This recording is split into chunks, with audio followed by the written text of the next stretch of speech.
tardes. Estamos otra vez en un conversatorio. Es nuestro cuarto conversatorio acerca de qué es el color. Y ahora tenemos a una muy distinguida invitada, la doctora Mabel López. Ella trabaja en la Universidad de Buenos Aires, en la Facultad de Arquitectura, dando la clase de semiótica. Es una experta semióloga. Y aparte de eso, una gran investigadora. Yo tuve el honor de trabajar con ella. Seguimos trabajando todavía en una investigación que se llama la representación gráfica y del color de la violencia por los niños mexicanos y argentinos. Ya hay varias publicaciones que Mabel ha hecho de Argentina, nosotros muy poquitas, pero ya va a salir la grande. Esperemos que después podamos comunicarles a todos la próxima publicación, la fecha, y que se haga, aunque sea virtualmente, la presentación del libro. Por lo pronto, Mabel, ¿algo más que tengas que decir? Ha sido maestra también de la universidad en Río de la Plata. Sí. Has dado conferencias en muchas partes del mundo. Es una gran conferencista. Ha venido aquí a México y bueno, y a nosotros nos honra tenerla como miembro honorario de nuestra muy querida AMEXINC, la Asociación Mexicana de Investigadores del Color, porque ha hecho grandes aportaciones a nuestra sociedad y tiene muy, muy merecido ese nombramiento de miembro honorario de nuestra querida asociación. Muchas gracias por la invitación. A mi colega, amiga, inspiradora, Georgina Ortiz, de tantos trabajos juntas, y bueno, realmente he aprendido mucho con Georgina, y bueno, le agradezco seguir en contacto con todos ustedes, y lo último que dijo justamente es una de las cosas que yo privilegio en mi currículum, es ser parte de la asociación de ustedes, y por eso también agradezco esta invitación y poder mantener el contacto a la distancia. Yo participé en algunos congresos y estuve también en el Congreso Internacional cuando se realizó en Oaxaca, y siempre estamos muy, muy cerca de los trabajos y de las cosas que hace la asociación, y alentándolos y alentándonos mutuamente en estas dificultades que tenemos nosotros para participar de la IC, para poder ir a los congresos internacionales, para poder realmente ser parte, ¿no?, de las grandes ligas del mundo de la investigación en color. Se nos hace muy difícil, tanto a ustedes como a nosotros, todas esas tareas académicas, y bueno, sabemos que estos contactos nos enriquecen y también nos fortalecen, poder participar juntos, y realmente celebro y agradezco como una de las cosas que en mi vida fue muy importante, es que la doctora Georgina Ortiz me haya insistido en hacer una investigación juntos, que realmente era algo que no era una cosa que a mí se me hubiera ocurrido, pero que fue un punto de inflexión para conocer otras formas de investigar, conocer otra gente, y además tener el gusto de haber compartido tantas cosas juntas que realmente espero que podamos retomar en la presencialidad, pero seguimos igualmente trabajando en otras actividades de este tipo. Bueno, también agradezco a la organización, a la gente que hace posible que estemos ahora hablando, que sé que hay todo un trabajo previo para que podamos estar en contacto.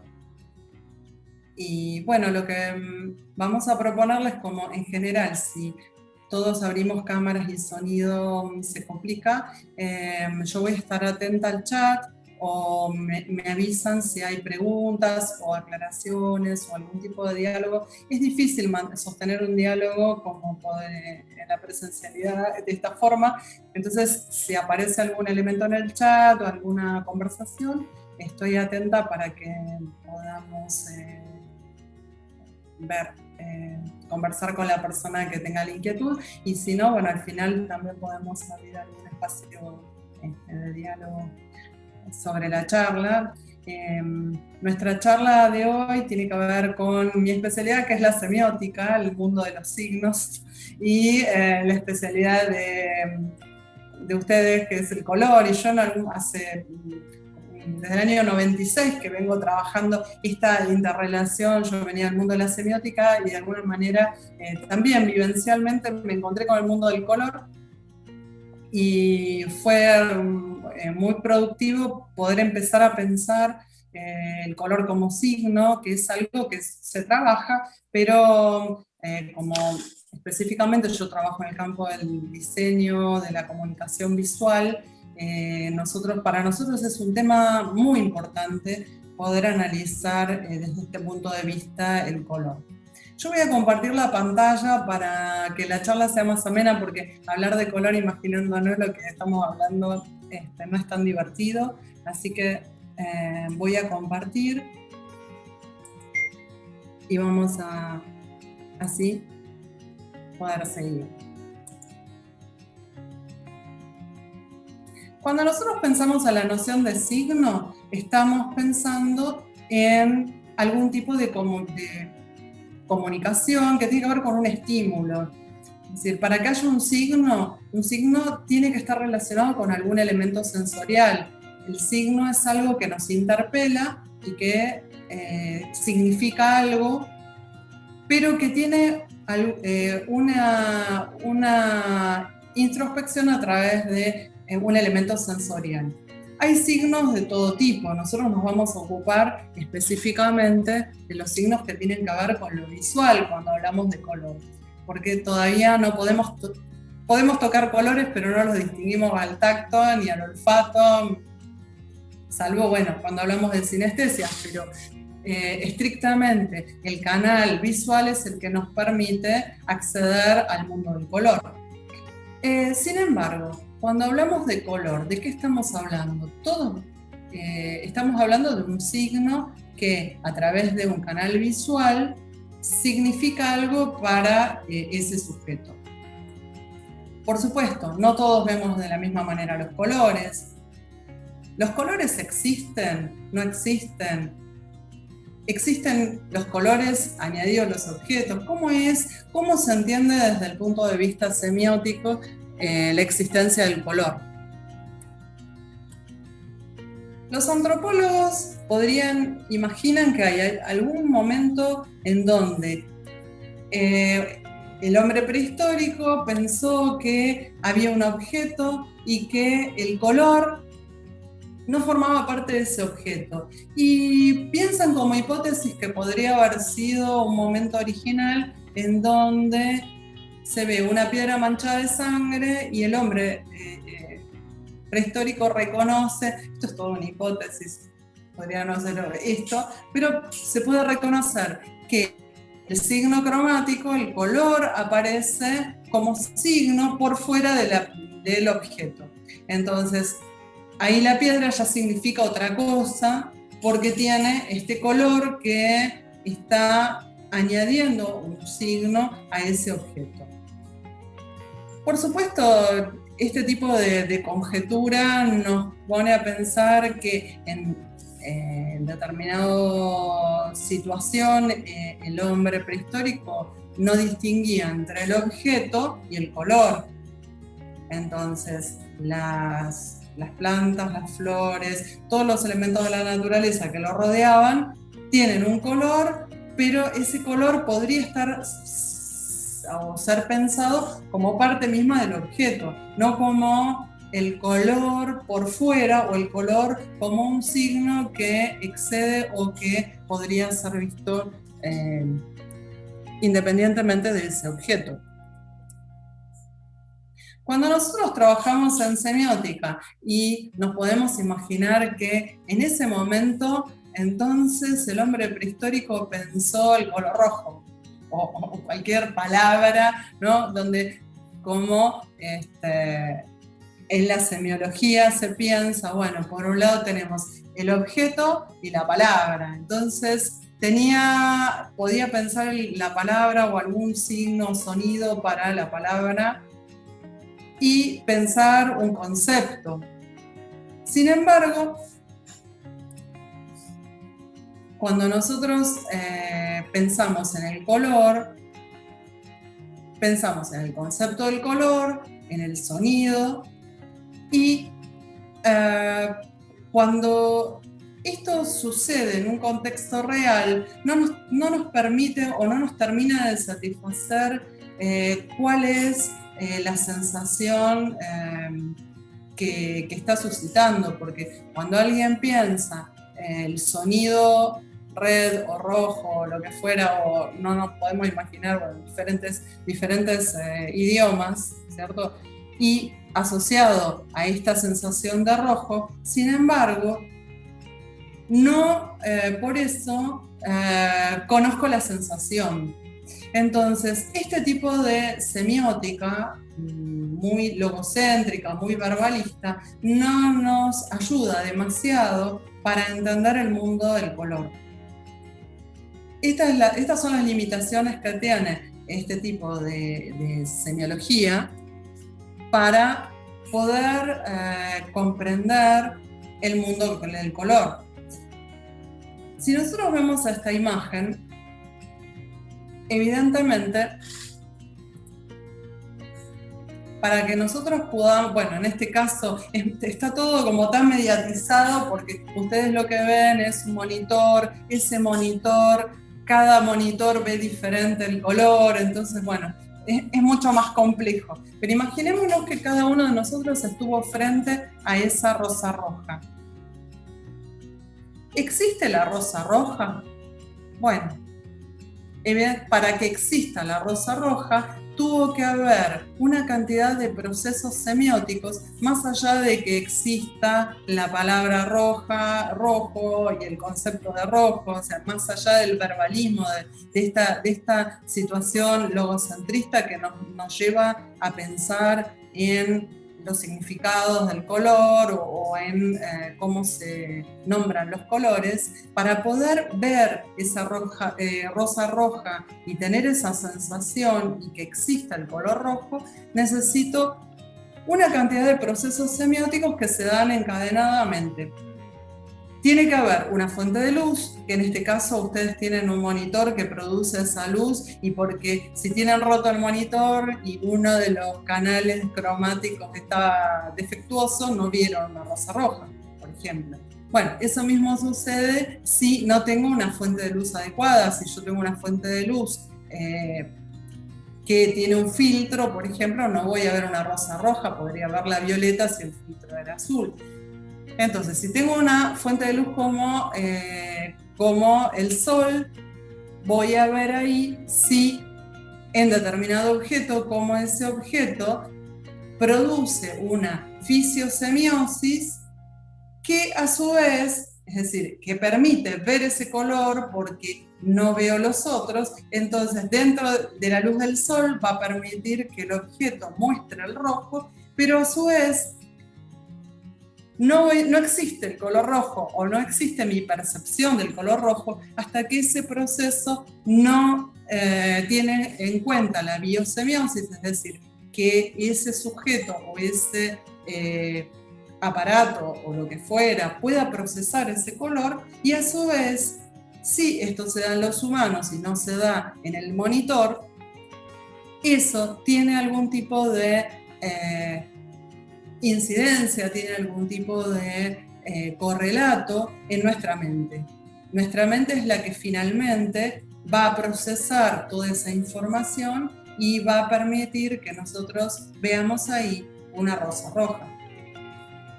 Entonces, todos estos procesos son procesos semióticos. Por un lado, una semiótica que tiene que ver con los procesos físicos, cómo se procesa la luz en este objeto, que permite que nosotros podamos percibir ese color porque los otros son absorbidos, es decir, la energía radiante que tiene que ver con ese color, el rojo. Por otro lado, un proceso de biosemiosis que se produce en el aparato visual, y por otro, cómo ese proceso finalmente tiene que ver con una semiosis cognitiva. Y entonces sí, cuando el sujeto, después de toda esta cadena de procesos semióticos, dice la flor es roja, entonces ese proceso lingüístico sí puede ser analizado desde un punto de vista de una semiosis estilo saussuriana. Si nosotros nos quedamos con ese tipo de semiosis, estamos reduciendo todos estos procesos o no los estamos teniendo en cuenta. Para que exista entonces la palabra rojo, tuvo que haber pasado por todos estos procesos semióticos. Y la semiosis entonces no se reduce a lo que sucede en los sujetos, sino que también hay una rama de la semiótica que se dedica a la semiótica no humana y a procesos biológicos también.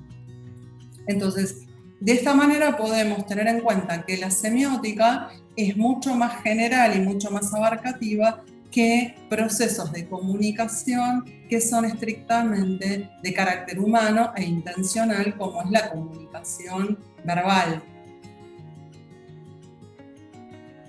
Teniendo en cuenta entonces la definición de signo triádico en Peirce, Peirce es un semiótico que más o menos en la misma época que Ferdinand de Saussure plantea una teoría que es la semiótica. La semiótica, así como la semiología, estudia los signos lingüísticos, que tal vez, bueno, muchos están familiarizados con ese tipo de semiología. La semiótica es una disciplina que estudia la semiosis, entonces abarca todos estos procesos que no siempre involucran al ser humano, pero sin embargo, cuando finalmente la semiosis es interpretada, sí necesariamente tiene que ser interpretada por una mente científica que puede ser un aparato, inteligencia artificial o un humano. Es decir, muchas de las cosas que suceden en estas computadoras y lo que están viendo ahora son procesos semióticos, están decodificando información, es decir, están viendo sus computadoras, están pudiendo acceder a una cantidad de información que está llegando a través de un sistema en el cual ustedes no intervienen más que tocando un botón para ingresar. Sin embargo, esos también son procesos semióticos. Cuando hablamos entonces de signo en un sentido general, el signo es algo que está en lugar de algo. Entonces, en este caso, cuando vemos esa flor representada, está en lugar de una flor real. Y para eso sirve la semiosis y para eso sirven los signos. Nosotros normalmente trabajamos a través de signos y cada vez más, porque todo este proceso de mediatización que en el cual estamos embarcados voluntario e involuntariamente y que no podemos frenar y que va a traer grandes cambios en nuestro modo de relacionamiento, está mediatizado. Y esa mediatización es semiótica y a partir de signos. Entonces, cuando yo digo que estoy en la pantalla, estoy diciendo que mi imagen aparece en la pantalla, que está siendo tomada en la pantalla. Y prácticamente nosotros hablamos de nosotros mismos en una foto, por ejemplo, y decimos, yo estoy acá. Y es imposible, porque yo no puedo estar adentro de un papel, no puedo estar adentro de una pantalla. Sin embargo, este tipo de procesos semióticos los tenemos tan familiarizados y este proceso de adaptación va a ser vertiginoso y cada vez más vamos a sentir que este tipo de experiencias mediatizadas o experiencia mediatizada es casi una experiencia real. Sí estamos familiarizados con ver representaciones de rosas rojas y lo que nos permite este tipo de análisis es entender que hay un proceso de representación de un objeto y que a su vez hay un proceso de significación. Un signo es algo que está en lugar de algo. Y en este caso yo puse la rosa roja. Pero ¿por qué? ¿En qué sentido un color puede estar en lugar de algo? Normalmente cuando nosotros queremos hacer una descripción de un objeto, el color es uno de los elementos que tomamos como base para definirlo o para identificarlo. Es uno de los elementos que mejor identifican las cualidades del entorno. Por ejemplo, nos olvidamos en nuestra casa un abrigo y le pedimos a alguien que lo traiga. Normalmente no decimos, es el abrigo que tiene los pespuntes, los 5 botones o el cuello solapa. Decimos, es el abrigo verde, es el abrigo marrón. Incluso, bueno, nuestros estudiantes dicen, el libro rojo, el libro cuando no se acuerdan cuál es la bibliografía. Bueno, ¿por qué? Porque es un elemento que muy fácilmente puede estar en lugar del objeto, porque puede representarlo con una cualidad que es muy llamativa. Cuando estamos representando la rosa, es algo que está en lugar de algo, que es el objeto real, que es la rosa que yo no tengo adelante, y eso produce, los intérpretes son diferentes personas. Esto es otra cosa interesante de este tipo de semiótica, porque está considerando, por ejemplo, en el caso del color, los intérpretes no son todos iguales. En este momento ustedes están viendo no exactamente igual, según el monitor que tienen, los colores que yo estoy mostrando en pantalla. Porque sabemos que hay cuestiones de color management que, bueno, según la calibración del monitor, según la calidad de la placa de video, etcétera, van a ser diferentes los colores que estamos viendo. Pero eso, además, sucede en la vida real, porque no todos vemos de la misma manera el color, porque hay una visión normal, pero hay gente que ve los colores más oscuros o más o menos definidos, o que tiene algún problema visual. Entonces, hay un rango de normalidad en la visión del color, pero no los vemos exactamente igual. Sin embargo, podemos entender que cuando queremos usar una rosa roja o regalar una rosa roja, usaríamos esta y no otra, ¿no es cierto? Aunque no todas las rosas rojas sean exactamente iguales. Entonces, la visión esta de que los intérpretes hacen una visión particular de este objeto es otra de las cosas interesantes que nos plantea esta definición del signo triádico, y por eso la base de la semiosis actualmente y la posición de la semiótica visual y de la semiótica del color o cromática en particular va a tomar como base la semiótica peirciana y no la semiótica saussuriana, que nos enfrenta a varios problemas. Uno de los problemas es esta cuestión de que acá podemos incluir el objeto y además considerar que las interpretaciones no sean exactamente iguales, mientras que la significación no esté alterada. Es decir, si yo pongo ahí una rosa violeta, se va del rango, es decir, hay un rango aceptable, podría ser más oscura, podría ser más clara o de diferente estilo, pero no puede ser blanca, no puede ser negra. Entonces, el intérprete que acá ve lo ve violeta, bueno, también tiene un problema de visión importante. Como les decía, la concepción del signo binario no nos es útil para el análisis del signo cromático. Sí para analizar las palabras, es decir, de alguna manera quería mostrar cómo no es que una semiología sea más útil que otra, sino que son útiles para cosas diferentes. La semiología saussuriana sí es útil para cuando estamos trabajando con las palabras, es decir, el signo, palabra rosa, ¿no? La palabra signo rojo. Acá podríamos incluir un estudio si estamos hablando de términos para nombrar los colores, porque este tipo de estudio, este tipo de signo, es muy útil para hablar de palabras, signos lingüísticos. Mientras que, si queremos trabajar con la noción de color desde un punto de vista semiótico más amplio, nos va a permitir la semiótica peirciana trabajar no solo con la comunicación intencional, no solo con la comunicación cromática humana.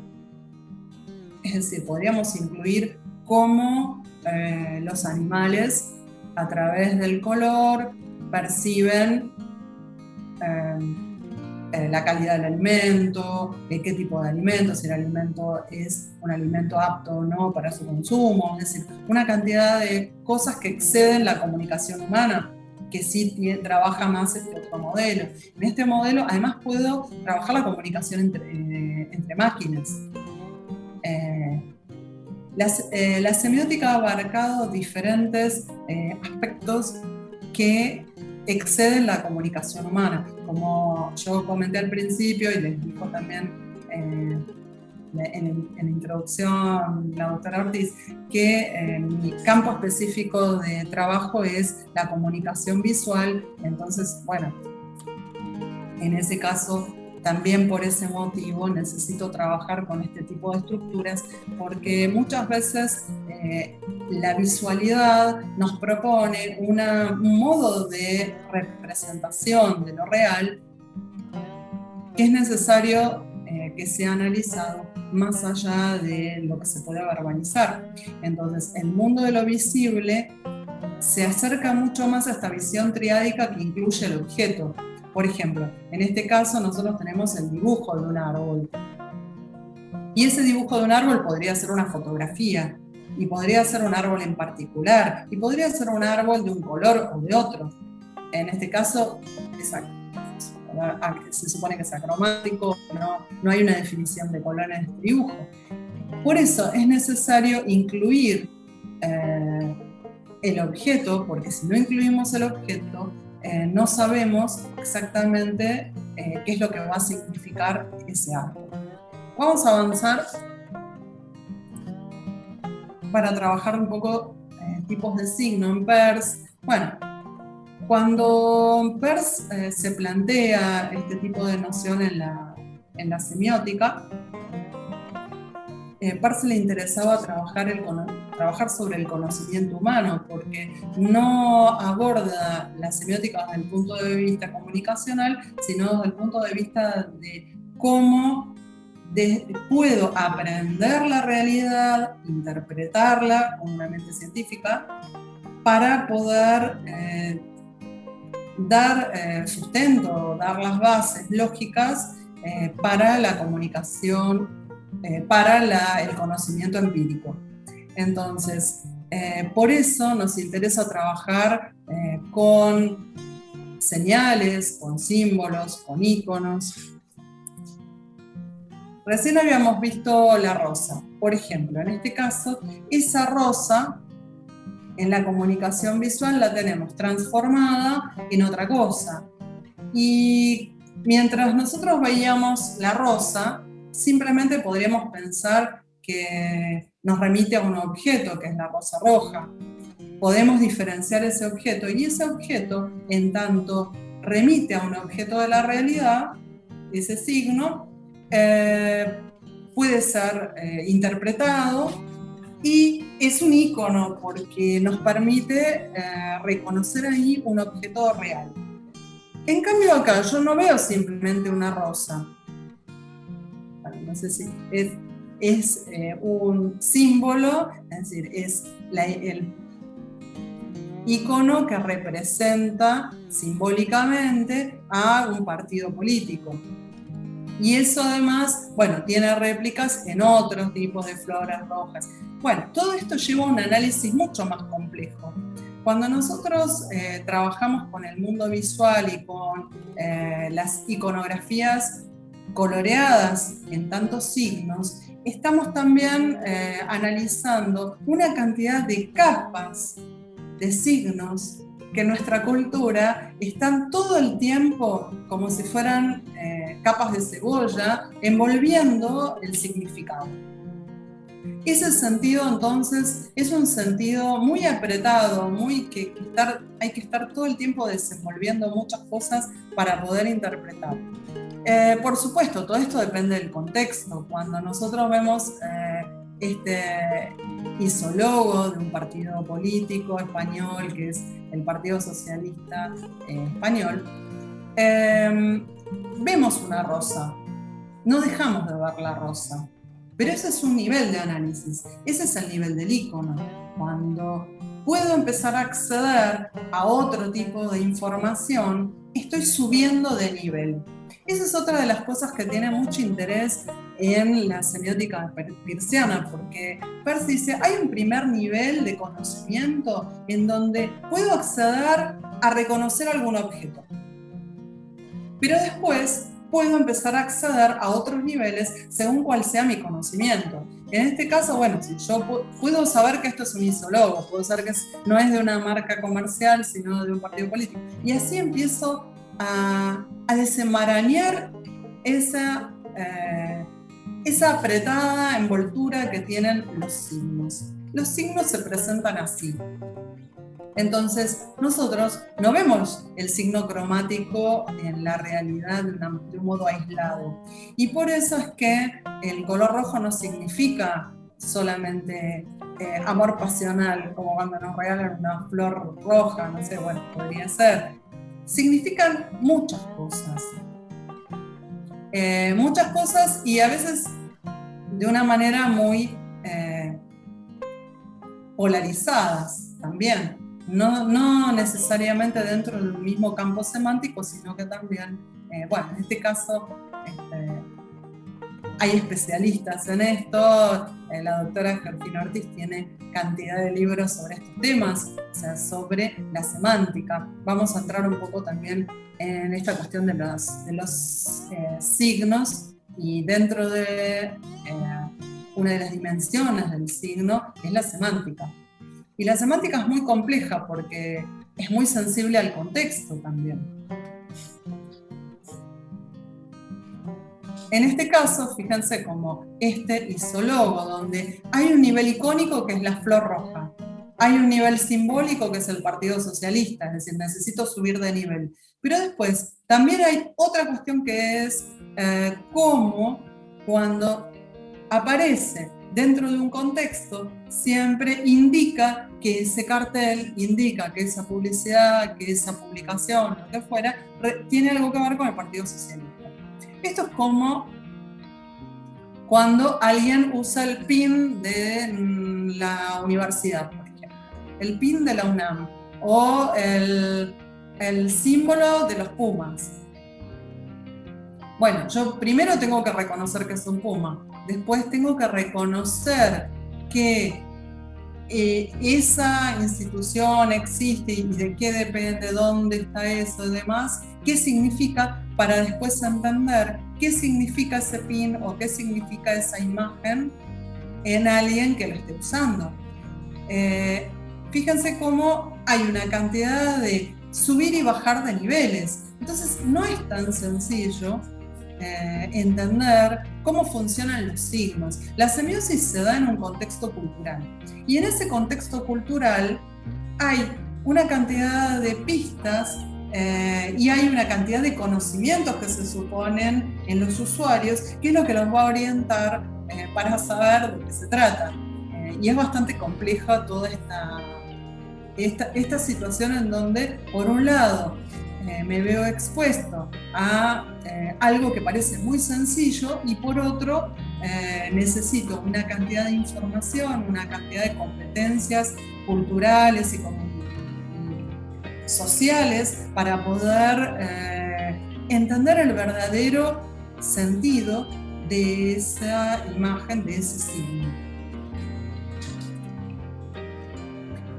Pero además, los signos tienen historia, y esto es lo que Peirce llama la semiosis ilimitada o infinita, y que otro autor más contemporáneo, que es un seguidor de Peirce, Eliseo Verón, que argentino que, bueno, estuvo mucho tiempo trabajando en París en análisis del discurso, propone como semiosis ilimitada o infinita en el universo de la comunicación social.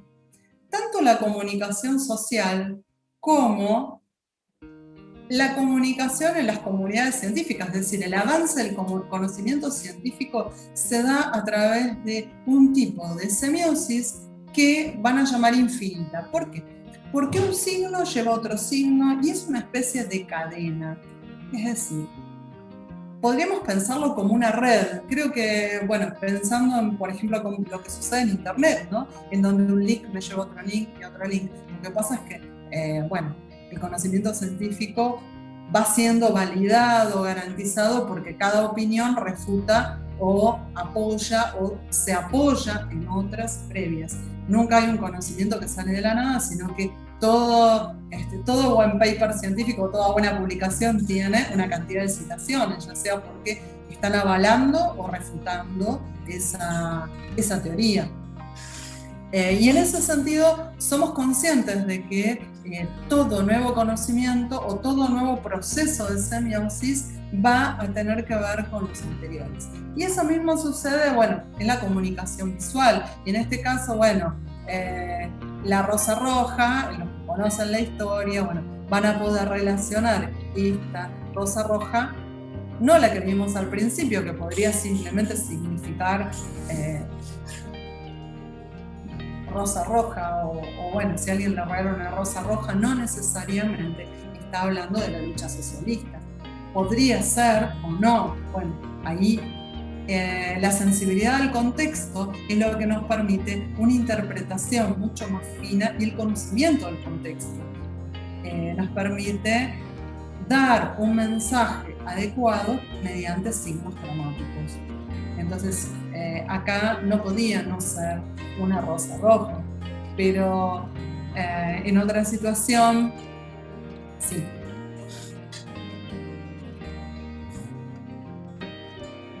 Volviendo entonces a nuestro esquema triádico del signo en la semiótica peirciana, podemos pensar, por ejemplo, que la primera rosa roja es un ícono, en tanto representa las propiedades del objeto, es semejante al objeto. Siempre que vemos un signo semejante al objeto, va a ser un signo icónico. En este caso, bueno, hay rosas rojas, por lo tanto, el color es icónico de un tipo de rosa. Los índices señalan al objeto. Si pensamos, por ejemplo, en una mancha de sangre es índice de que alguien derramó sangre. Sin embargo, no necesariamente es índice de un hecho violento, pero podría serlo. Ustedes estarán pensando ahora es que, bueno, ahí depende del contexto. Si estoy en un laboratorio o estoy en una sala de operaciones, bueno, necesariamente la sangre ahí tiene un significado, tiene un sentido, y es índice de que ahí se produjo una intervención quirúrgica, mientras que en la calle podría ser un índice de que hubo un hecho violento, o no. Puede ser que alguien simplemente se le sangró la nariz o se cortó con algo.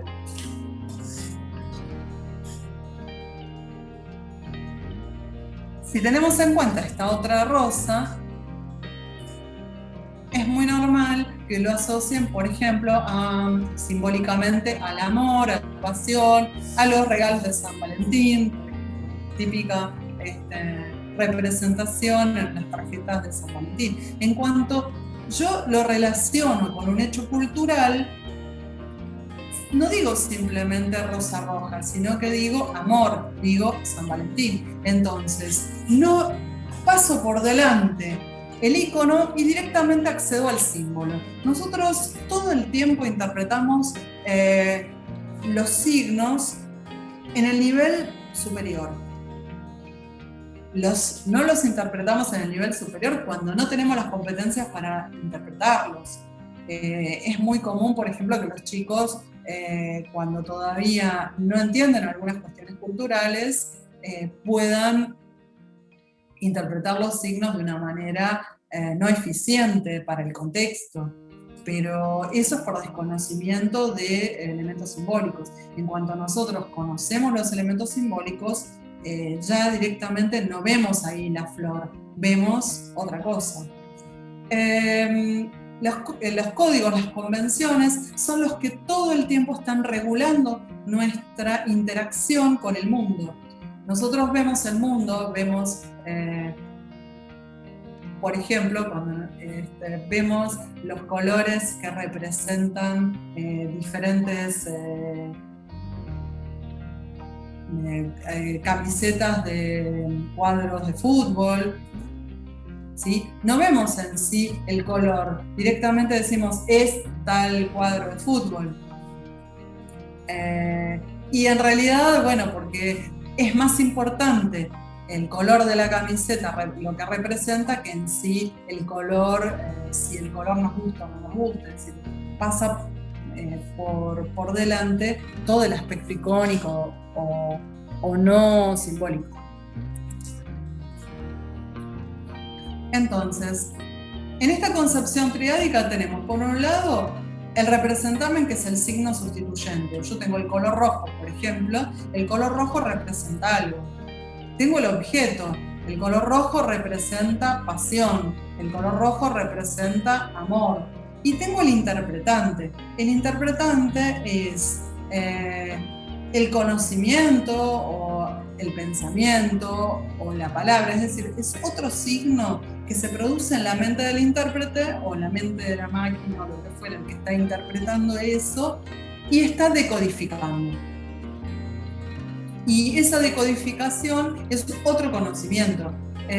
Siempre, todo el tiempo, nosotros no somos conscientes, pero todo el tiempo estamos haciendo este tipo de procesos en donde interpretamos. Si nosotros esto lo sumamos a las dimensiones de la semiosis, vamos a obtener este tipo de clasificación. La sintaxis es la relación de los signos entre sí. La semántica son las relaciones del signo con lo que denota el objeto. ¿Sí? Por ejemplo, esto es amor, pasión, peligro, según los contextos. Y pragmática es la relación de los signos con los intérpretes o usuarios. Es decir, es mucho más íntima o personal, mientras que la semántica es social. Si tenemos en cuenta, por ejemplo, la relación de la sintaxis, en el color, lo que tenemos son selecciones y combinaciones, es decir, sistemas de ordenamiento y armonías. Seguramente ustedes están familiarizados con diferentes sistemas de ordenamiento del color que nos permiten trabajar con los colores según algún tipo de ordenamiento. Los diferentes sistemas son siempre sistemas sintácticos y también, de alguna manera, este tipo de relaciones entre colores son relaciones sintácticas. Esto es similar a pensar en una especie de diccionario. El diccionario ordena las palabras alfabéticamente y ese orden alfabético es totalmente arbitrario, es decir, no hay ninguna relación entre una palabra con la que sigue, mientras que los sistemas de ordenamiento de color no son tan arbitrarios, sino que tienen algún tipo de leyes. Y las relaciones sintácticas de este tipo de combinación son lo mismo que cuando nosotros combinamos palabras en una frase. Combinamos colores, pero según estilos de armonías o contrastes o combinaciones que ya están de alguna manera estipuladas.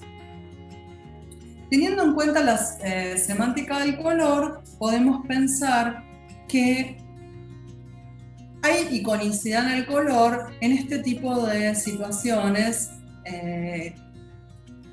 Si nosotros pensamos en colores claros y colores oscuros, normalmente parece bastante natural o icónico o algo no aprendido o muy fácilmente.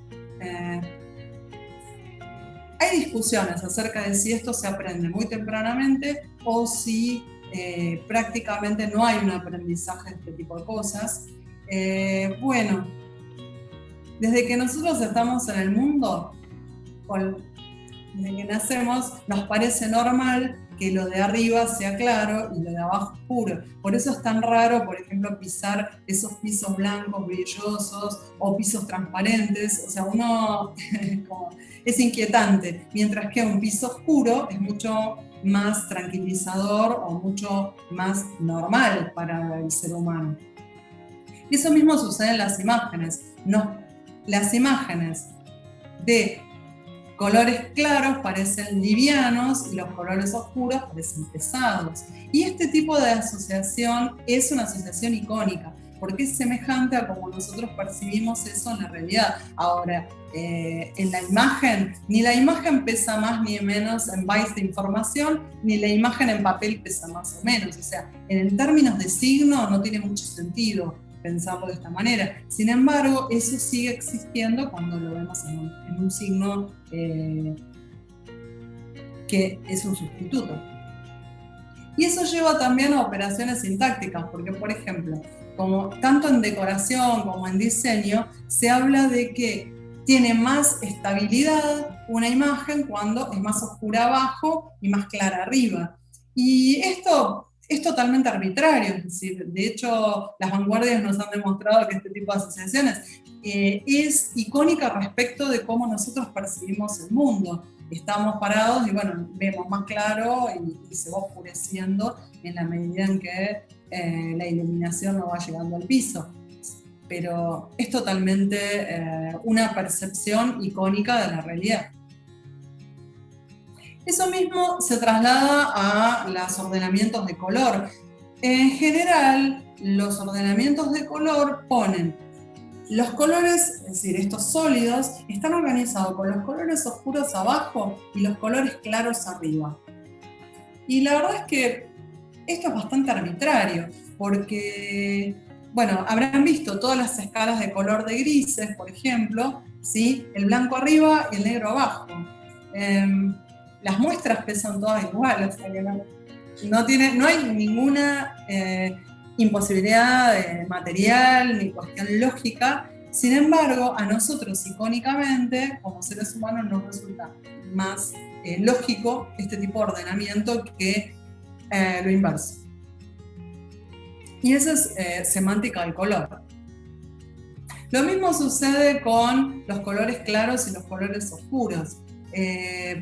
Obviamente, bueno, no hay ninguna relación lógica entre la percepción cromática del color y la sensación. Sin embargo, bueno, estamos asociando con la iconicidad de la experiencia real que, más allá del signo, nos sigue convocando.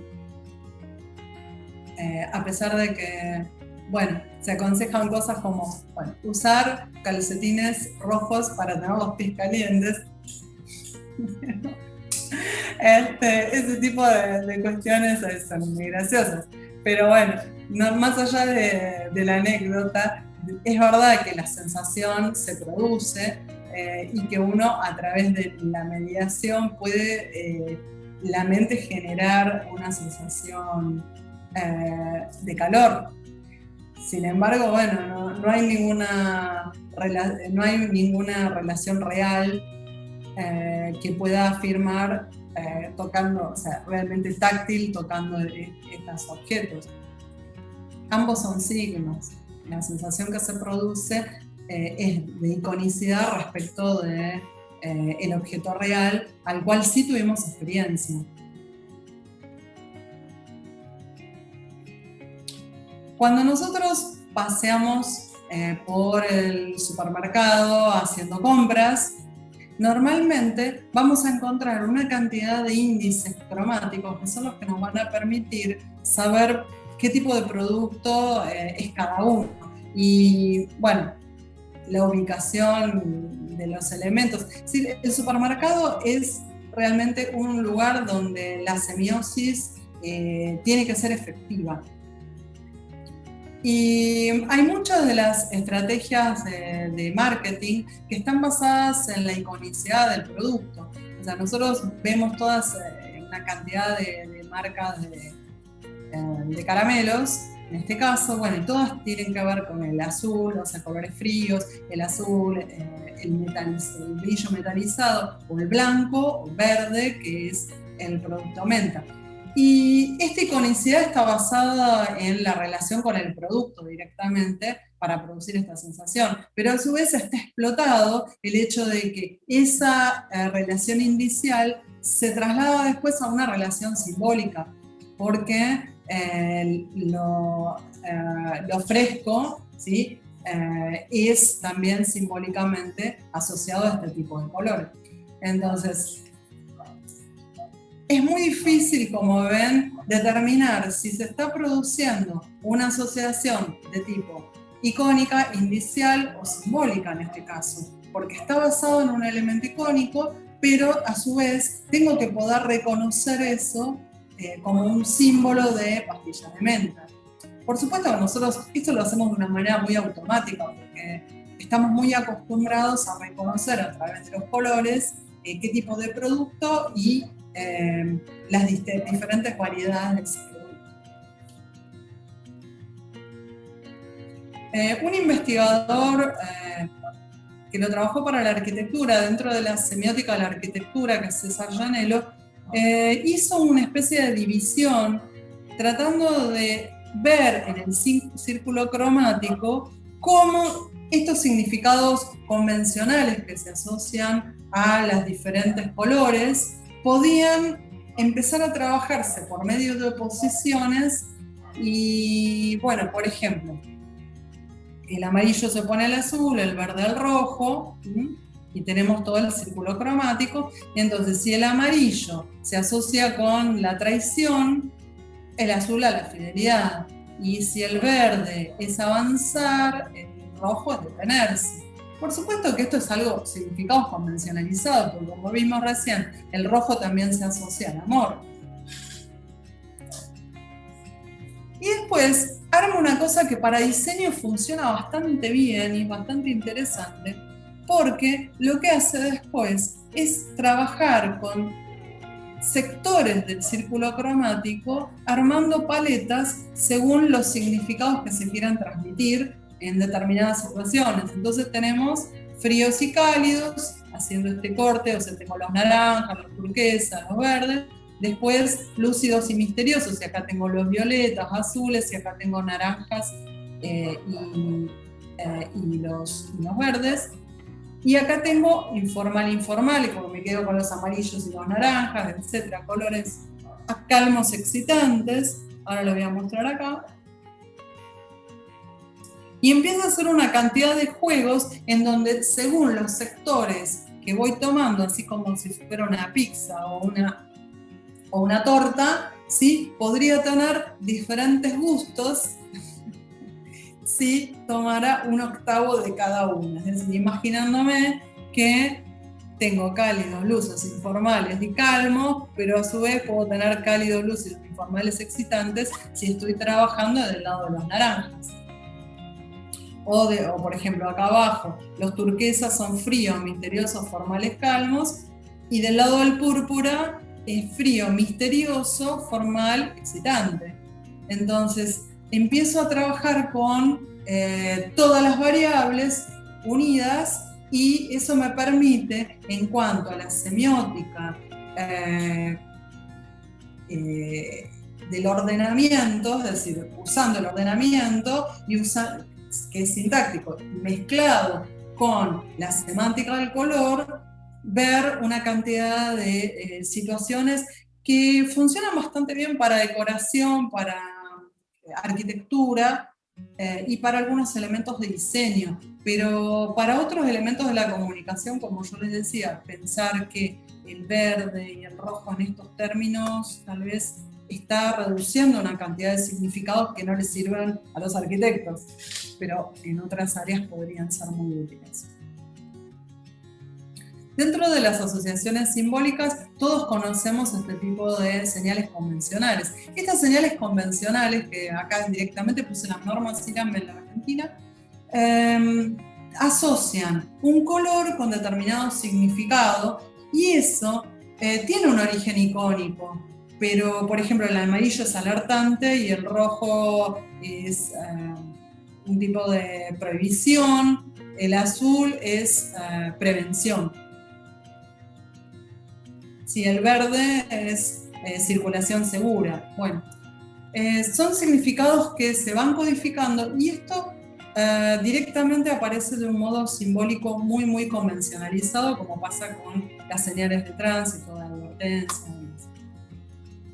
Acá el color es muy importante porque va a dar información acerca de un tipo de situación que se produce en el entorno, que a su vez está codificada simbólicamente, pero que de una primera vista me tiene que ubicar en un tipo de, ¿cómo se dice? En un tipo de conducta que yo tengo que adoptar. También en los planos de arquitectura, de diseño, aparecen, por ejemplo, normas IDEM. Si alguien está trabajando en una casa, tiene que saber si es un caño caliente, porque va al vapor de agua, o es frío, o es peligroso, o es de elementos tóxicos, ¿no? Entonces, combustibles y líquidos gaseosos o tóxicos están en amarillo, que es alertante. Lo caliente está en rojo, el frío en azul. Es decir, si bien está codificado, incluso con normas legales para este tipo de planos, bueno, es súper importante que a primera vista alguien pueda distinguirlo. Y en ese sentido funcionan como índices. ¿Cómo nosotros en la naturaleza reconocemos estos índices? Cuando vamos a un paisaje, quería mostrarles algo de mi país, de Argentina, que no es lo que frecuentemente se ve, sino que es el llamado Cerro de los 7 Colores en Jujuy. Ojalá que algún día puedan visitarlo. No sé, acá en la foto no se ven exactamente 7 colores, pero realmente es muy impactante la cantidad de colores que tiene en este lugar de montaña. Y bueno, esto está en el norte argentino, en el límite con Bolivia. Por supuesto, alguien que va andando en una ruta sabe que ahí se va a chocar con un sólido. Y eso lo vemos todos, o sea, es un índice de que ahí hay una roca. Sin embargo, si nosotros somos geólogos, vamos a tener una cantidad de información sobre la altitud, por ejemplo, la piedra pelada. Acá en esta altitud hay verdes. Un biólogo puede saber qué altitud hay en cada uno de estos sectores según si hay líquenes, si hay pinos, o sea, qué tipo de vegetación hay en cada uno de estos lugares y hasta dónde hay vegetación. Pero además, según cada uno de esos colores, un geólogo puede saber la composición de la piedra, la antigüedad de esa montaña, cuándo, en qué periodo se produjo este plegamiento, cuál es la dureza de estas rocas, y exactamente puedes saber incluso su composición. En este caso, cada uno de los colores y todo el entorno produce una cantidad de información cromática que va a poder ser decodificada como índice. En la naturaleza, el color funciona como índice, tanto para nosotros, para quienes saben mucho más de geología, como en este caso, pero también funciona como índice para nosotros como seres biológicos. Normalmente nosotros, en una fotografía como la de la izquierda, que también es para que vean, para que les dé ganas de poder viajar alguna vez a Argentina, este es el sur, es un lago de la Patagonia.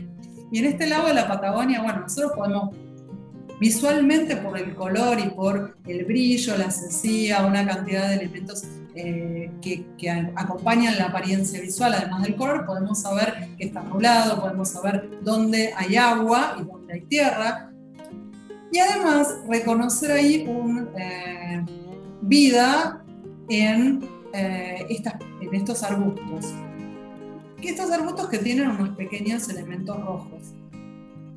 Bueno, si esta imagen o este acceso al color lo tiene un pájaro, puede saber exactamente si este alimento le es útil o no a su organismo, o no tiene que procesarlo. Bueno, es una planta original, un arbustito original de allí, que se llama zarzamora, y todos esos frutitos se comen y se hacen unos dulces magníficos.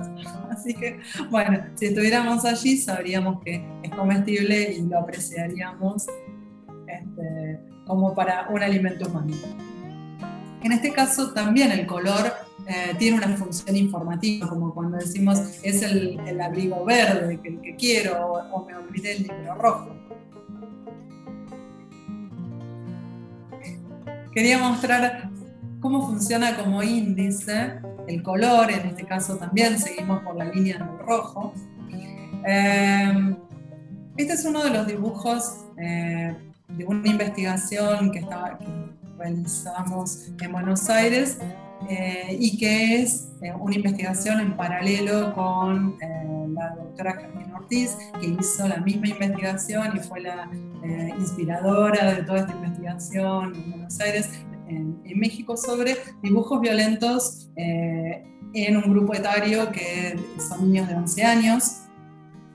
Este es un dibujo de un niño de 11 años. En este caso, el color rojo está indicando un hecho violento, y en este caso, el color rojo es un índice de sangre y es casi un símbolo de violencia asociado a este contexto.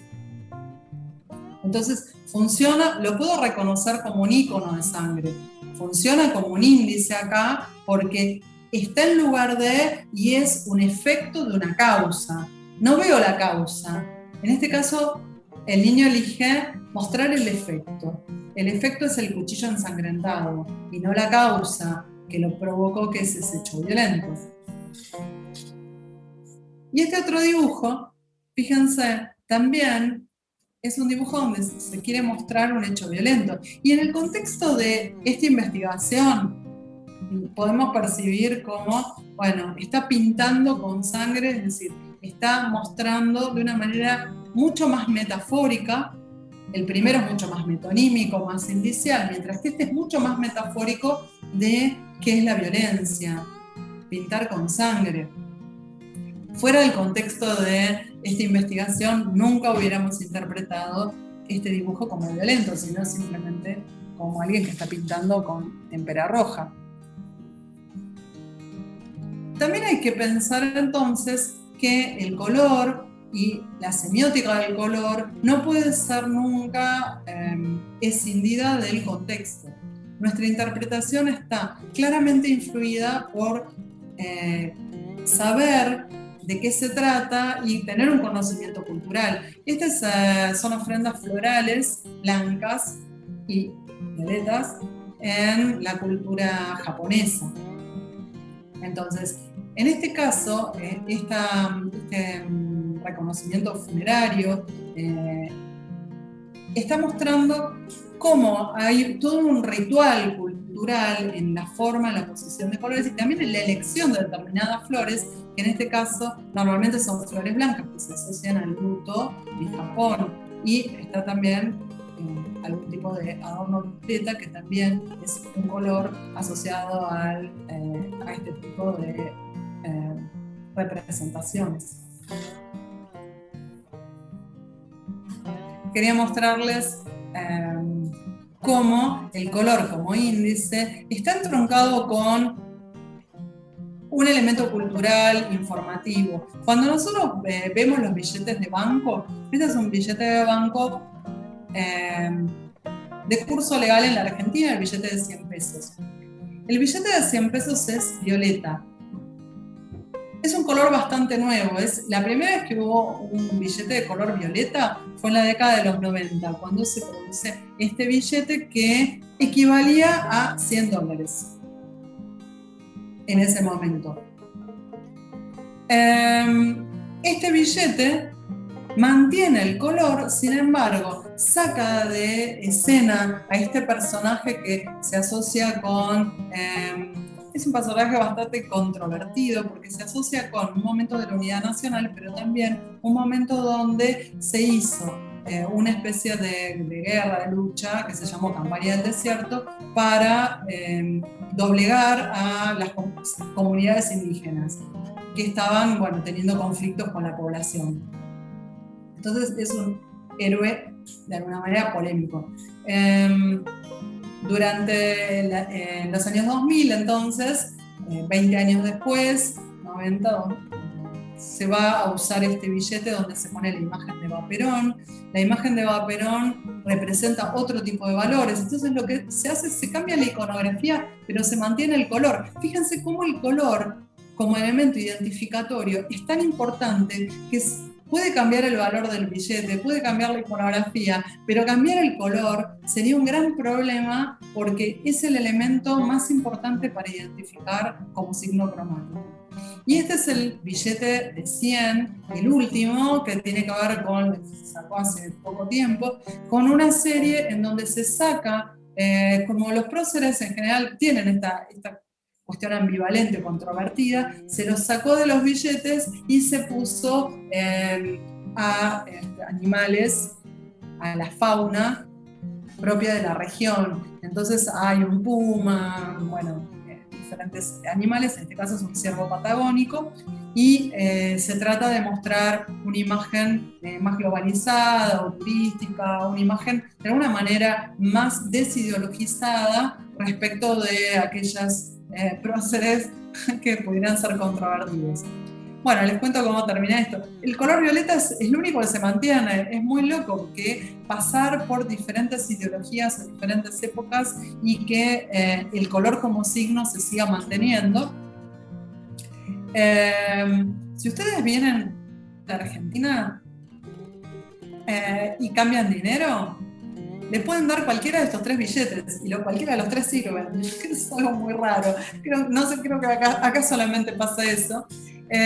Y cómo termina la historia, que se mantiene el color, no se mantienen las iconografías, no se mantienen las ideologías, pero tampoco se mantiene el valor del dinero, porque bueno, este billete costaba, con este billete podían comprar $100, o sea, equivalía a $100, y este billete actual, o cualquiera de estos 3, con estos 3 juntos,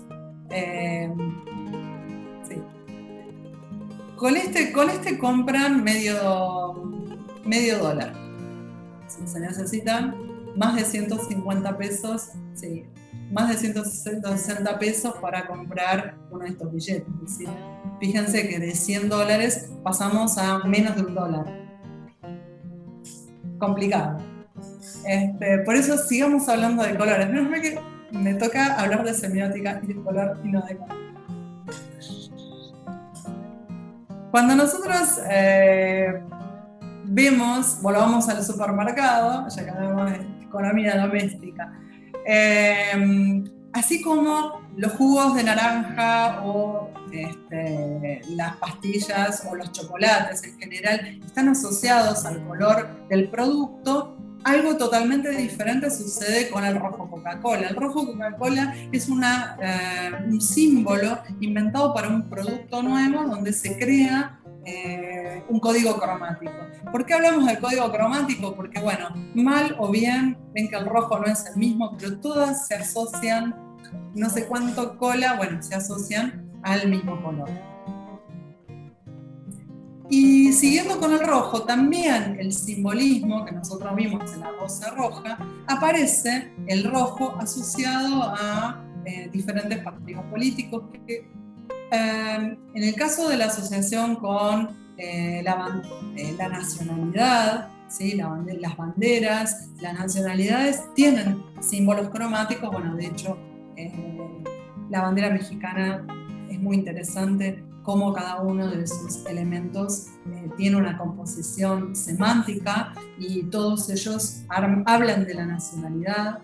En este caso, hablar de la nacionalidad permite entender este afiche que, aunque no entendamos ruso, podemos entender que está asociado a la lucha contra los nazis. Es un cartel de la Segunda Guerra Mundial y reproduce a través del rojo un contenido, una información, que yo no puedo acceder a eso si no accedo al símbolo.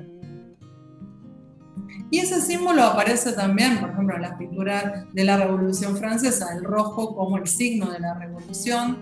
Y en esta pintura, famosa pintura de Delacroix, nosotros asociamos la Revolución Francesa a este color. Entonces ya hay una tradición que va instaurando estos símbolos en las comunidades, y en la cultura occidental está totalmente establecido.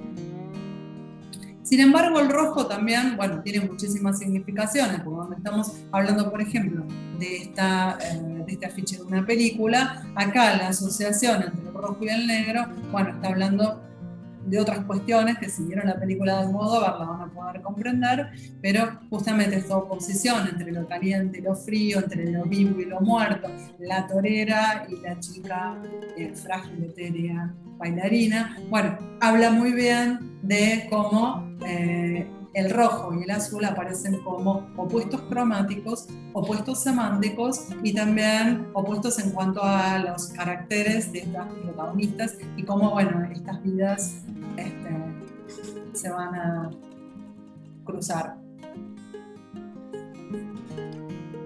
Creo que al final de esta charla, más que quedar claro algo sobre el signo cromático, creo que lo complicamos bastante. Y porque en realidad cada vez que nosotros hablamos del signo cromático, tenemos que tener en cuenta que ese color que estamos viendo está a la vez, y es decir, simultáneamente, participando de diferentes procesos semióticos que tienen que ver con nosotros y otros no, es decir, que tiene que haber luz para que el color exista, si no la rosa roja no la puedo ver, porque no hay luz, es negra o no la veo. Por otro lado, tengo que poder tener un aparato visual que me permita distinguir el rojo, si no, no la voy a ver. Y además tengo que poder procesar después que ese ramo de rosas rojas que recibí es un índice de que esa persona está muy enamorada, por ejemplo, o que me quiere homenajear, o que esa rosa roja que tiene la mujer en su pin significa la lucha revolucionaria o el socialismo, o que este regalo es un regalo de San Valentín porque en la tarjeta hay un corazón rojo. En realidad, el significado excede en sí un análisis que podamos catalogar y poner en un diccionario. Por eso no hay un diccionario donde dice siempre que aparece esto. Es imposible, porque siempre la interpretación es sensible al contexto y también a quiénes nosotros somos como intérpretes y qué competencias podemos volcar en ese signo que estamos viendo. Por un lado, entonces, tenemos las palabras, es decir, toda esta interpretación de lo lingüístico. Si yo les muestro una imagen en blanco y negro y les digo la flor roja, ustedes, como dije rojo, van a interpretar que ¿sí? hay algo lingüístico. Hay una cantidad de elementos semióticos, pero a su vez todo esto está regido por un marco ideológico que es lo que nos permite interpretar y todos estos conocimientos culturales que van a hacer que elijamos el color adecuado o no, o que podamos interpretar esa imagen o esa situación en donde el color como signo está involucrado de una manera adecuada.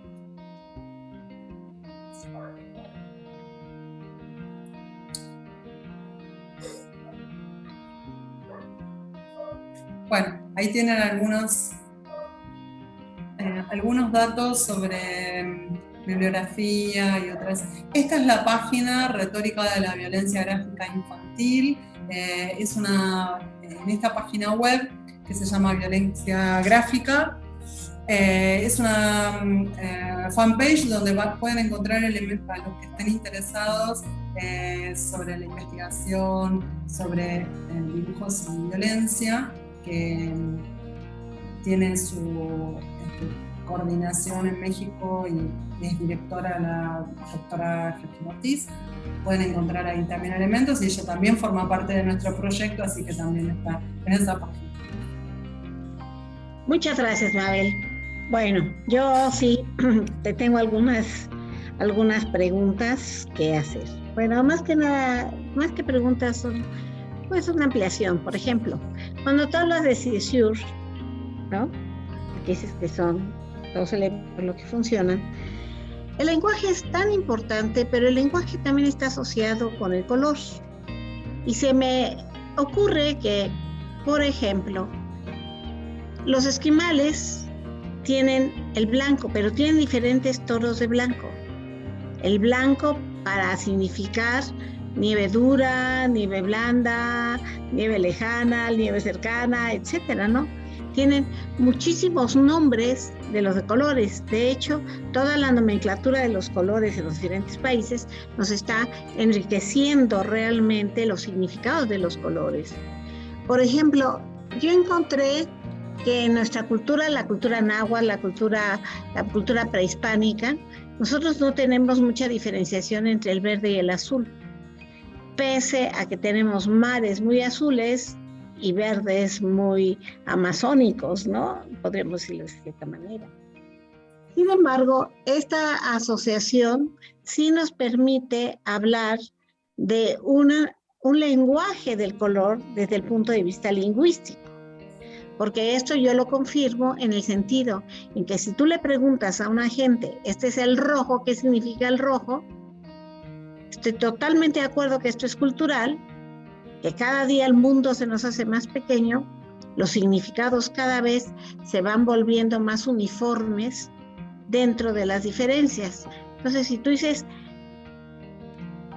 dime el significado del rojo, independientemente del rojo, la tonalidad, si es clara, si es oscura, etcétera, te van a dar un significado basado en la cultura, que en este caso pudiera ser el amor y también puede ser pues la violencia, ¿no?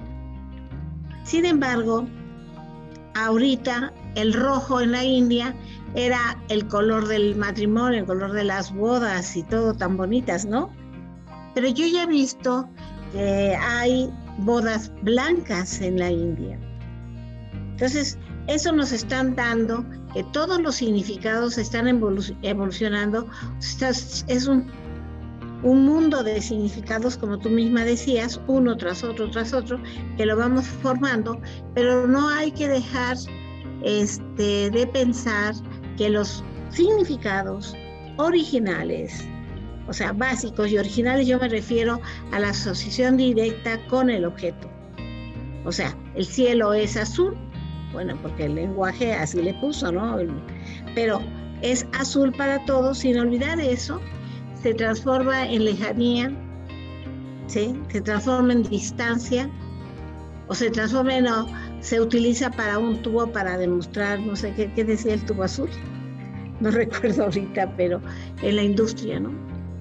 Entonces, pero esa relación de objeto y color, aunque siempre va a permanecer, aunque nosotros le sigamos poniendo más y más significados.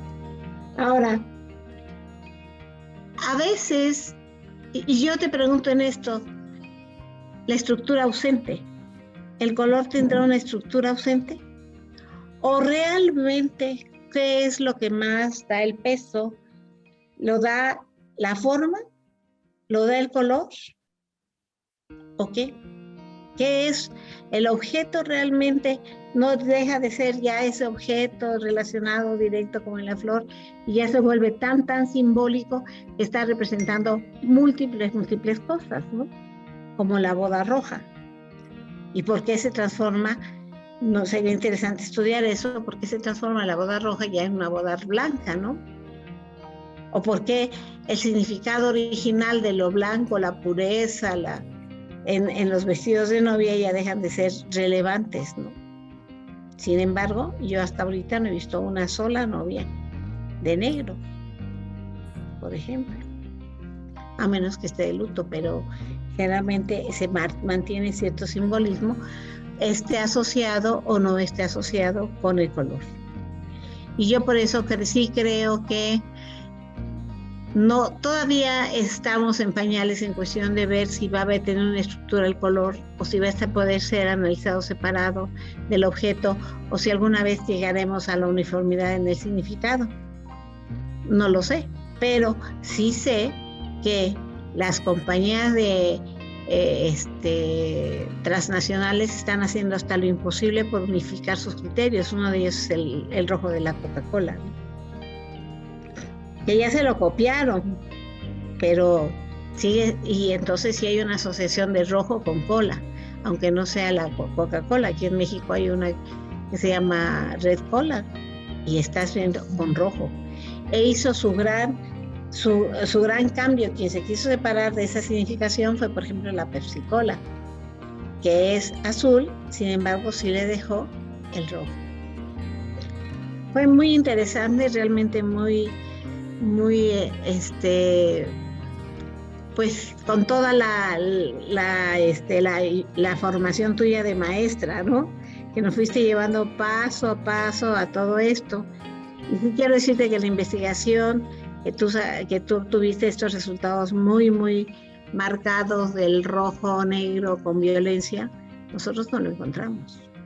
Y mira que hicimos un análisis muy acucioso de los dibujos de los niños, pero ya te llegará el documento final. Yo no sé si alguien del público tiene alguna pregunta que hacer. Le cedo la palabra.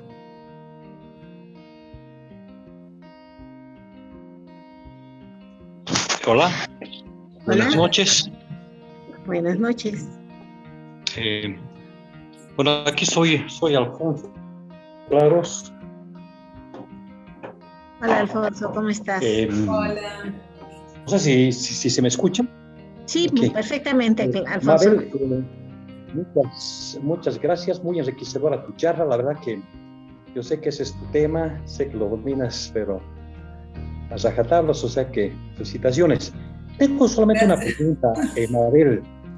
¿Qué pasa con esto del significado cuando el color comienza a relativizarse? Por ejemplo, los colores cálidos no habían sido tan cálidos porque si le aumentas un poco del otro se vuelve frío, ¿no? Entonces puedo tener un frío naranja.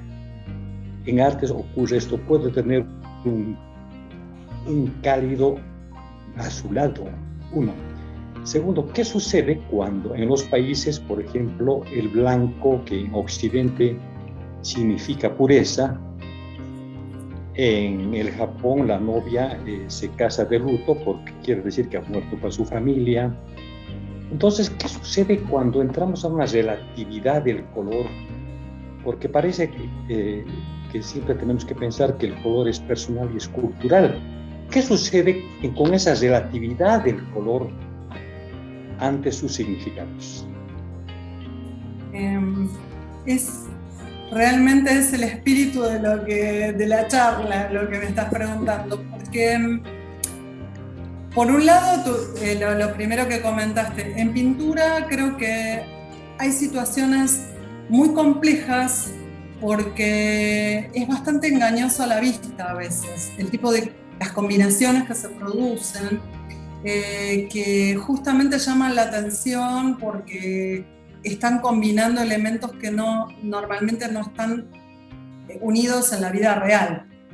Y me parece que a mí realmente me excede hablar sobre este tipo de sutilezas, ¿no?, que estás comentando, los naranjas porque a veces es la misma combinación la que produce esos efectos, me parece. Y sí, me voy a extender más en la otra pregunta porque creo que realmente puedo responderla. Por un lado, lo que comentó Georgina Ortiz, es verdad que la globalización y el hecho de que las comunicaciones se ven en todo el mundo, o sea, vemos los mismos programas de televisión, o sea, vemos las series de la India, en México o en Buenos Aires, no sé, como raro, que antes no era tan común eso, ¿no? O sea, se ha globalizado y creo que hay modas que se van importando de otros lugares a otros. Entonces, una boda elegante en la India ahora no es tradicional con el traje rojo y dorado, sino que quieren el traje blanco como las occidentales o algo así. Entonces se van produciendo esos cruces culturales. Pero por otro lado, me quedé pensando por eso puse lo de las flores blancas en Japón. Hay una anécdota muy famosa de United Airlines que empezaban a hacer la ruta a Japón, era la primera vez que hacían la ruta del sur de Estados Unidos a Japón, Los Ángeles a Japón creo que. Entonces, para congraciarse con el público y demás, habían llevado flores y las comisarias a bordo, las azafatas, le daban flores a la gente cuando subía al avión en Japón. Y todos ponían una cara muy rara y claro, justamente uno va a subir a un avión que es una situación bastante estresante. Le daban esas flores que para ellos significan luto porque están en las ofrendas florales de las mortuorias y además para ellos significa el vacío de la muerte, es decir, tiene sentido.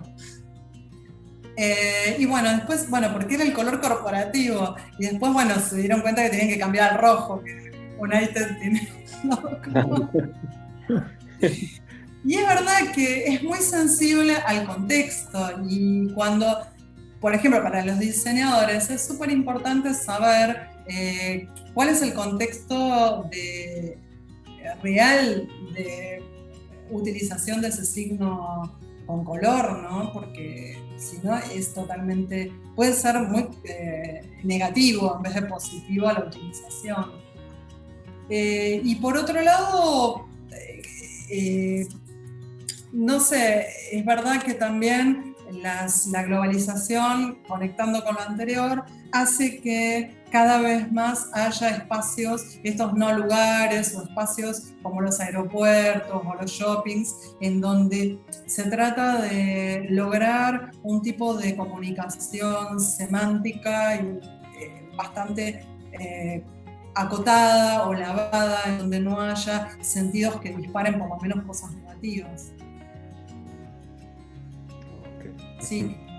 Y respecto de lo que quería comentar, lo que dijo Georgina Ortiz, es una pregunta, yo creo que todos los que nos dedicamos al color tendremos que volver a pensar. Yo cada vez encuentro menos sentidos no atados al contexto, salvo estos sentidos primarios, que son muy icónicos o indiciales, ¿no? Muy de lo primario. El problema es que cuando solamente los niños ven ese tipo de sentidos, ¿no? Cuando uno crece y empieza a tener más contenido simbólico y estar tan imbuido en un contexto cultural, es casi imposible ver ese sentido. Sí, sí. Bueno, yo creo que la globalización creo que define ya los colores. Creo que cada vez se van volviendo más estándares, ¿no? Aeropuertos, lugares internacionales, ahí son los colores estándares. Se acabó, no hay... Mabel, te agradezco por la respuesta, muchas gracias y felicitaciones nuevamente por tu linda conferencia. Bueno, muchas gracias por estar presente. Yo sí quisiera agregar algo. Mira, yo creo que podríamos dividir los significados así ahorita en dos grandes rubros, ¿no? Los significados internacionales que están basados en un lenguaje internacional para ciertas cosas. Tú mismo lo pasaste, las tuberías, y a lo mejor por eso mismo tú, Alfonso, dices, es que en los aeropuertos ya hay señalizaciones. Todo lo que es señalización se está volviendo internacional. No podemos tener un semáforo rosado en sustitución del rojo. Yo recuerdo que en una ocasión, pues alguna gente que compró aquí los focos o las pantallitas como verde azulada en siga y causó verdaderamente un desasosiego, porque ese no es el color estándar del semáforo. Tú ves un semáforo en cualquier lado y es la misma tonalidad. Ahora, esto es importante porque esos son los lenguajes que son elementos comunicantes internacionales. Ahora, hay otros lenguajes, otros significados de los colores que sí son muy, muy locales. Pero como yo decía, estos colores están... hay un seguimiento de estos colores en la cultura. Y cuando tú entras a los medios y cuando tú entras a esta universalización de significados a través de los medios, esta globalización, y te están llegando estos significados nuevos, automáticamente se adhieren al significado ya previsto. Por ejemplo, estaba yo pensando ahorita, el rojo, si tú le preguntas, ¿con qué asocias el rojo? Te puede decir el hombre araña. Y el hombre araña ya se vuelve un significado internacional. ¿Por qué? Porque todo el mundo sabe que el hombre araña es rojo, ¿no? Entonces, ¿hasta qué punto estos significados que deberían de ser muy específicos se están volviendo internacionales? O lo mismo que decíamos de la boda, del vestido de boda blanco, ¿no? No se ha perdido el vestido blanco de las bodas, cada vez se ratifica más, independientemente que no tengan la connotación original que se tuvo para usar el blanco, ¿sí? Porque a lo mejor ahorita sería más apropiado el rojo, por esta asociación más directa con la sexualidad, por ejemplo, que el color rojo es un color asociado con la sexualidad. Y entonces así vamos haciendo esas cadenas de las cuales hablaba Mabel, ¿no? Ese entramado de significados que no importa el nuevo significado siempre y cuando esté muy difundido. O sea, si vemos un significado perdido en una comunidad, que nadie habla de ellos más que los de la comunidad, obviamente que ese no va a tener ningún impacto. Pero si estamos utilizando ya símbolos actuales con determinados colores, eso va a enriquecer la cadena de significados que se tienen en diversas culturas. Al menos eso es lo que yo creo. No sé si aporté algo. Sí, claro. Claro que sí. Ok. Sí. Y este tema es interesante para seguirlo. Claro. Para ver casos reales en donde, bueno, se estén produciendo este tipo de mutaciones de los signos y que a pesar de que caen los significados se mantienen igual, por ejemplo, esto del blanco de las novias, ¿no? Uh-huh. Sí, sí, y hay muchos significados así que se pueden tener. Ahora, lo interesante, y yo lo he visto ahorita que estoy trabajando con emociones y color, lo interesante es ver cómo la gente le atribuye que cuando alguien dibuja con ciertos colores, sean pintores o niños o quien utilice colores para pintar, muchas de las interpretaciones que se dan a esos colores, yo lo he visto en libros del color en los niños, que la gente interpreta, no es que si pintó mucho negro es porque tiene un drama y quién sabe qué.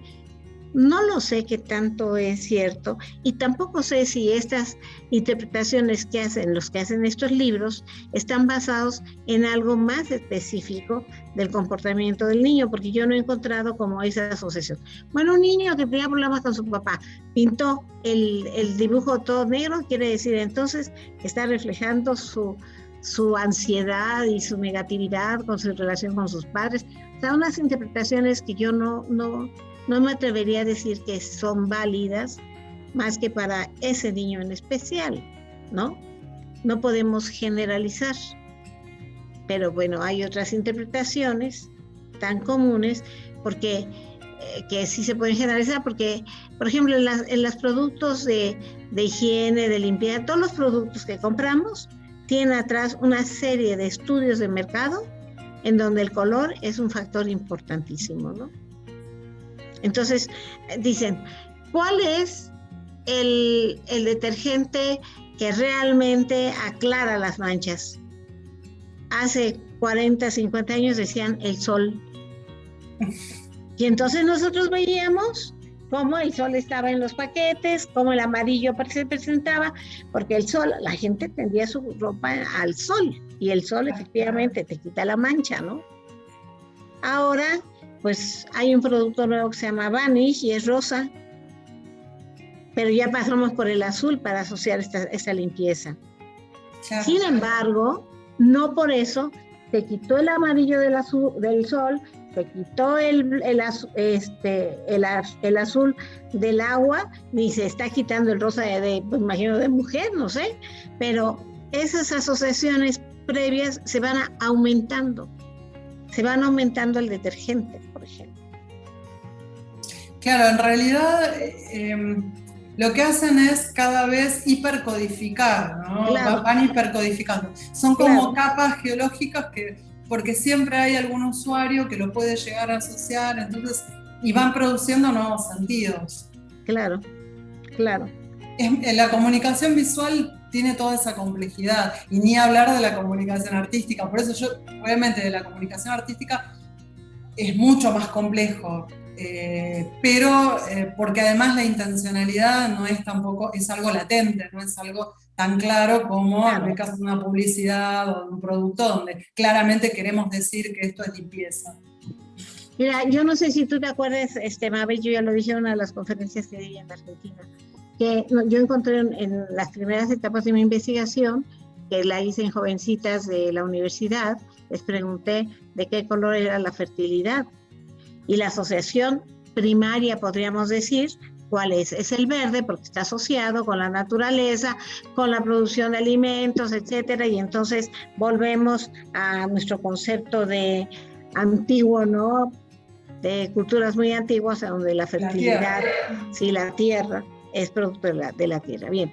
Sin embargo, yo encontré jovencitas que me ponían el color de la fertilidad es el negro.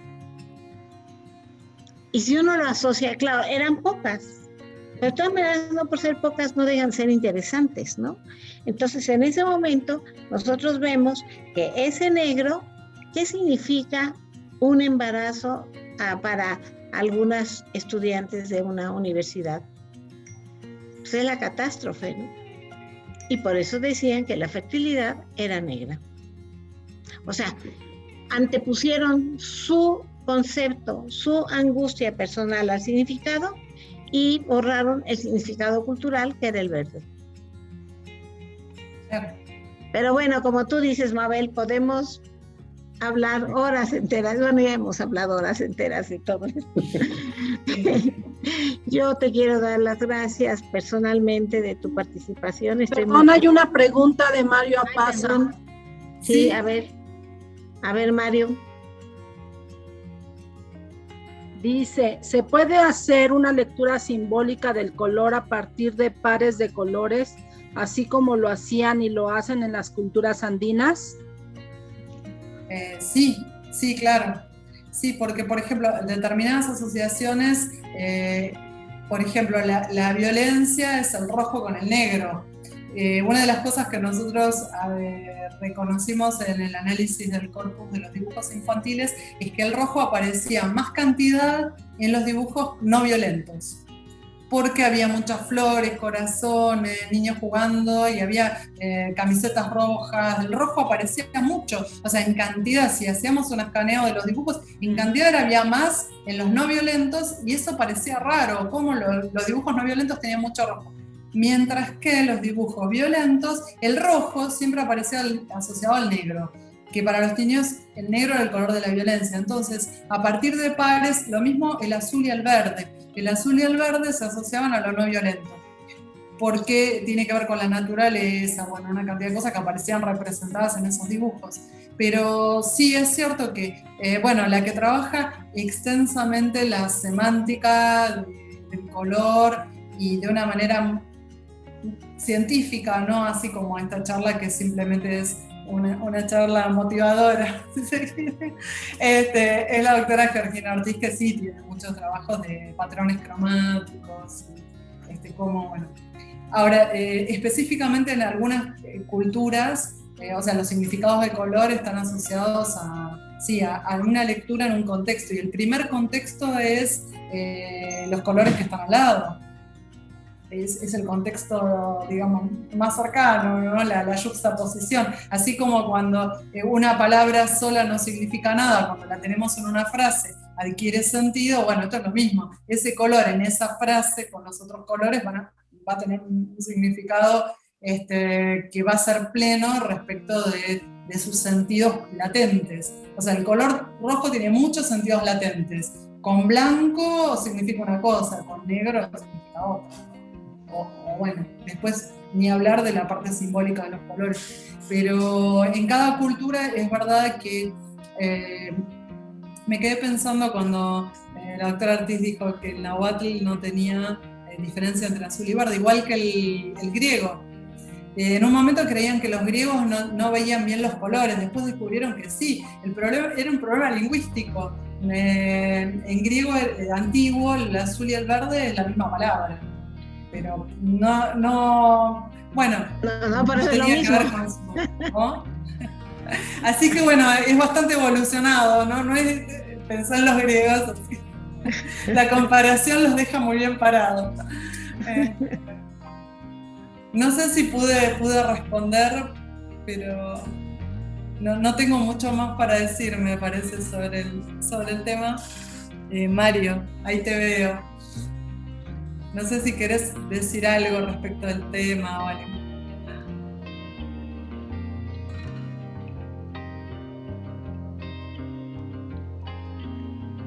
Creo que no está activado su micrófono, creo. Mario, no está activado tu micrófono.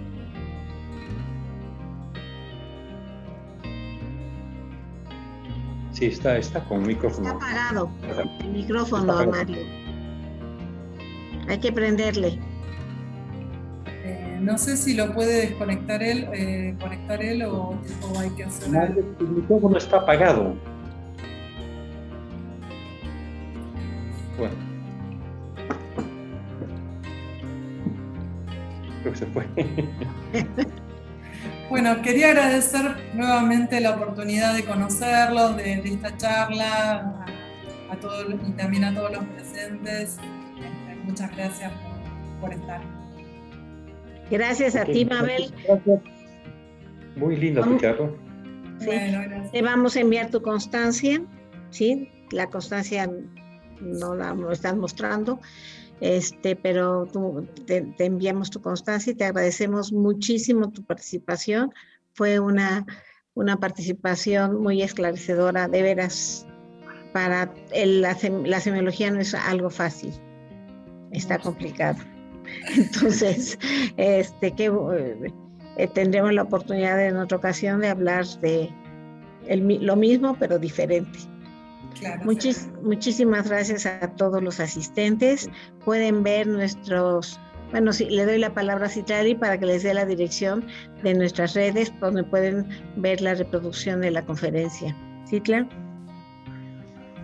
Sí, en un momento la voy a subir al Facebook, porque parece ser que el live, aunque dice que sí se grabó, no pasó, pero yo ahorita la subo. En cuanto termine de pasar la grabación del Zoom, subo la conferencia al Facebook. Muchas gracias por todo, Mabel, y muchas gracias a todos por haber asistido a esta conferencia. Gracias, hasta luego.